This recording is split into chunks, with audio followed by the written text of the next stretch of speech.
Aiden, I'm a huge fan of directors like Roman Polanski and their paranoid thrillers. A little bit of I also like slashers. I like different types of genres. And the thing about The Believer is, can you just talk about how, in many ways, it is a psychological thriller, but there are a lot of layers one can unpack? And is that why this story really appealed to you, not just as an actor, but as a producer? Yeah, I think to be completely honest, some of the balance between psychological thriller and horror were more economical reasons behind it. Sean's a longtime friend of mine, and we wanted to work together, and we knew that horror thrillers sold really well. So we did our best to create as many kind of horror moments in there, but ultimately, because of funds, and Sean's a really smart writer, so we had the advantage of his talents to come in and just create tension through just some of the dialogue that he wrote, or moments of anxiety and stress for those characters, not necessarily through a horror element, but just through tension within the relationship. And that made a lot of fun to work with, because to make those effective, really rehearsing a lot was the key. While with a film that's more of a slasher horror film, where it's mostly about some of the stunts, or some of the special effects and things like that, and in situations like those, which I have been on other films, it really becomes about everyone just showing up with their A game on the day and having a bit of good luck. While with this being more of a thriller and more the tension coming out of the dialogue and the performances, we took 3-4 months prior to filming, and we were rehearsing every single week, trying to get those moments just right. And then we were really lucky with our composers, who were able to bring this beautiful music and put it underneath that dialogue and really create an additional amount of tension that way. Was it fun for you as far as just acting this role out? Because in many ways, though, there are other characters in this movie, it's really a two-hander, and there's a lot of mental chess game playing that goes on with the believer. Was that, and you talked about all that rehearsal, but how intricate was that kind of partnership you had, you know? Yeah, it was great. I mean, I had a bit of a shorthand with Sophie Kargman. She's a old friend of mine from acting school. So we had worked together in class and rehearsed together a bunch, and other kind of platforms, I guess you could say. And so that really did transfer over to the rehearsals for this film, and working with Sean. And yeah, it's a very that's a good way to put it. It's an intricate character in the way that you described, and that is a lot of fun to play with.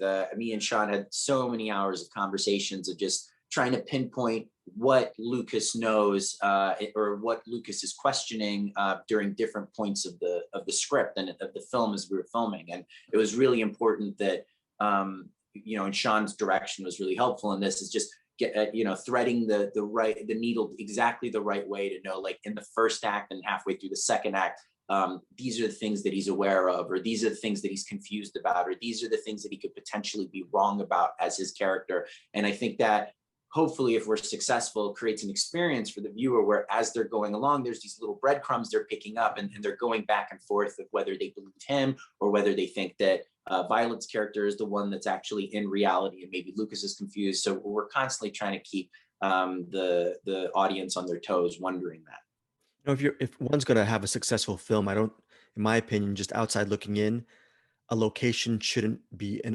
arbitrary choice. And I'm assuming it was hard for you guys to find the perfect home for this, because you don't want to just make it an interior box. You want it to have this maze-like structure that when you cut back and forth to that puzzle, the maze, that it's going to link together. Can you just talk about your journey in finding that perfect locale for the film?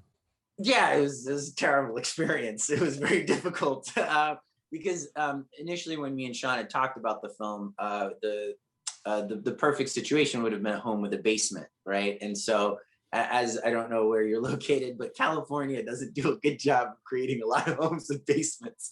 And so there was just so many hours and hours and days and weeks I spent on Airbnb just looking for homes with basement. And there was conversations initially of maybe shooting in another state and trying to take advantage of like some cost cutting that maybe being out of state, but ultimately it was just more financially feasible to do it in California and closer to where we all lived. But our workaround was that we found a house that was a 2-story house that basically lived on top of a garage. And so that was our kind of workaround with the story, and trying to get the perfect location in that. And once we found it, we were really lucky, because not only was it a 2-story house on top of a garage, but then I guess in a way there was like this weird kind of like underground, not a basement. It was like this undeveloped part of the house that like existed under the structure, and we ended up using that a lot, and it was great because it was all just like plywood and just dust and dirt in the ground. Like it was really underneath the like a part of the foundation of the home, and that worked really well for our home. So I felt like we got really lucky with that. I grew up in the 80s. I'm a Gen Xer, and one of the films that really shaped me as a teen was Dead Calm. And then when I became a journalist, I ultimately interviewed Billy Zane for Phantom. So I grew up loving his work. He's so eccentric and just a different kind of presence on screen or on television. What was your experience like working with him? And before just embarking on this project, were you a fan of his work as well? Yeah, Billy Zane's an extremely smart man. He's very articulate, very highly intelligent, and he does such a great job in a lot of films that I'm sure you're a fan of too. That I certainly was a fan of growing up, and you kind of understand just through talking with him. We were really lucky. He was very generous with us. He didn't have to give us any rehearsal days, but he volunteered to meet up with us prior to our film dates and to rehearse all the scenes with us and talk them through, and having lots of thoughtful conversations with Sean about who his character is and how his character works into the big scheme of things. And so, yes, getting to rehearse with him was such a treat, and he was, generous with a bunch of fun stories about his experiences on films that I had watched growing up. In between rehearsal or when we took breaks in rehearsal, and on the day of, when he showed up, he was just a consummate professional and was a total pro, and just getting to play with him kind of in that sandbox was a real treat and a milestone for me in my career. Just again being a fan of his. You talked about just all that extensive rehearsal process, but at the end of the day, your character is very, I mean, his journey is very, a lot of it is very interior, trying to solve things out and work his way out through a situation. So, Yeah. did you find yourself having a lot of maybe just alone time as far as exploring your character, not just backstory, but just his inner monologue, his mental health? Or am I overthinking things? And with this DIY indie project, you just play what's on the page. Do you know those two kind of equations? Yeah, yeah. I think so. Having like a lot of alone time with the character wasn't exactly, I would say, possible for me, just because like once we started filming, I was also a producer on the film with Sophie, who was also a producer. So there's just always so much to do because we couldn't necessarily delegate as much as we wanted to delegate. So at lunchtime or in between setups and stuff, I was always off like signing a contract or making a phone call or sometimes running to the bank and things like that. So most of my time being able to just kind of marinate on the character really did come during rehearsal. But one thing that did just on the day that helped was just the claustrophobia of all of it. We were like 16, 17 people, for 2.5 weeks straight, almost every single day in one location together. And some people were sleeping at the location, so just being in that atmosphere, I think something definitely seeped in as far as the claustrophobia that I think Lucas feels, being in this relationship, being in this house with this woman that he's going back and forth of whether he wants to make the sacrifice or make it work, or if it's time to just, get up and leave the relationship. And so I think the space really informed a lot for me as I was going about. And, the first few days on something like this, you kind of shoot some of the easier scenes and everyone's just trying to get familiar with one another. But then once we start getting into the heavier material, at those 4 or 5 days initial of just some of the easy stuff, I started feeling like how close everyone was to one another and how small the space was. And so that helped me for sure. Adam, one of my good friends, and he's my podcast partner, Anderson. He directed his own film, and I've known him for over 25 years, and he's so obsessed with movie making. And I realized that he produced and directed his own film. I'll never understand how much work and how many hours obsessiveness it takes to actually get a film made. Just Yeah. for you personally, you mentioned you use the word sacrifice in your last answer. How much do you as a producer and actor just sacrifice making this movie? Because it just seems making a movie, especially if it's not under the studio umbrella, is a seemingly like miracle or insurmountable challenge. Yeah, I think you've articulated my last 5 years really well. Yeah, this has been a 5-year journey since initially just talking about it with Sean and bringing it to Sophie to take a look at, and it's a little emotional to think about it, just that it's like kind of coming to an end in a sense by it being finally released now. Yeah, initially when me and Sean and Sophie talked, we were thinking of making a small film that it was about a quarter of what we ended up spending. So it just kept ballooning and getting bigger. And we got really lucky with one of our producers, Joshua Minyard, who came on and saw one of the very first assembly cuts and then really believed in the film, championed the film, and gave us a bunch of extra funding that allowed us to finish the film at the high quality that it ended up being at. And so a lot of that is it's just a lot of problem solving that you're having to constantly do. And that's not necessarily a process that complements having to be an artist and an actor on the day, and that creative process. It's a lot of business decisions that I know for myself, it's really difficult to juggle those two things all the time. And I'm not saying I would never do it again, but I think I'm gonna make sure that it's like the right project and it's the right people involved before I do it again, which I kind of did with this, right?